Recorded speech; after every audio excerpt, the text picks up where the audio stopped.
Il ordonne l'arrêt de tous les traitements qui maintiennent en vie Vincent Lambert depuis 2008. Cette décision, elle va à l'encontre de ce que souhaitent les parents du jeune homme. Et au fil de ces années d'affrontements entre ses parents et son épouse... Cette affaire a touché l'ensemble de la société. Pendant près de 11 ans, la famille de Vincent Lambert s'est déchirée à son chevet alors qu'il se retrouvait à peine 30 ans dans un état végétatif.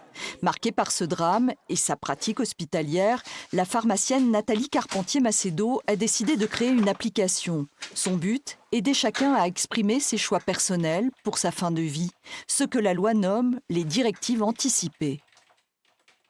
Les gens, quand on leur dit « mais est-ce que vous avez écrit vos directives anticipées ?» La première réponse, c'est immédiatement « je ne sais même pas ce que c'est ». Quand on leur explique qu'il y a une espèce de phénomène de recul qui apparaît immédiatement, où les personnes ont presque le sentiment que si elles écrivent, elles vont mourir le lendemain ou le surlendemain. On est vraiment dans quelque chose de très rituelique, quelque part. Paradoxalement, il ne s'agit bien entendu pas du tout de ça. Il s'agit d'essayer d'éviter, dans certaines circonstances, des choses dramatiques. Des événements que Thierry Bourjade a vécus. Il a donc décidé de s'inscrire sur l'application. J'ai moi-même eu récemment le cas avec mon papa qui est décédé et c'est vrai qu'il a fallu que mes frères et moi nous prenions une décision.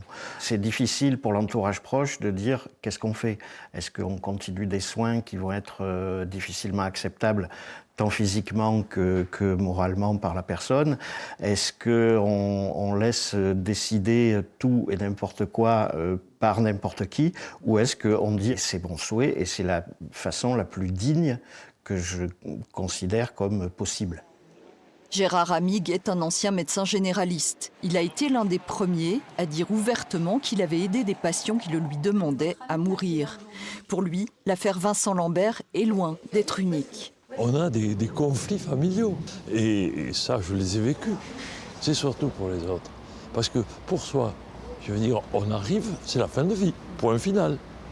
Mais c'est ce qu'on laisse derrière. Et donc, si on a tout préparé, eh bien, on les laissera dans une certaine sérénité.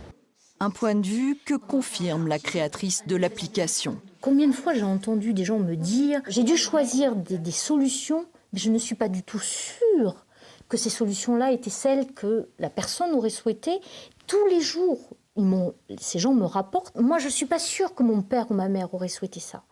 Est-ce que j'ai bien fait? Et ça les taraude. Et c'est pour ça qu'on a travaillé. C'est pour ça qu'on a travaillé. Pour aider les gens, pour les rendre libres également. Pour les médecins, savoir où trouver rapidement les directives anticipées des patients est impératif. C'est un écueil actuellement que cette appli pourrait lever. Cette appli, elle permet d'avoir un accès rapide à un document officiel et de le mettre à disposition de tous les praticiens, de tous les professionnels qui pourraient en avoir besoin, simplement.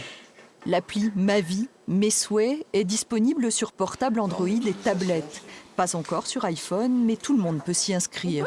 Les données sont sécurisées et modifiables à vie pour 10 €. Une somme assez dérisoire comparée au coût colossal pour l'assurance maladie du maintien en vie de certains patients qui n'auraient pas forcément fait ce choix.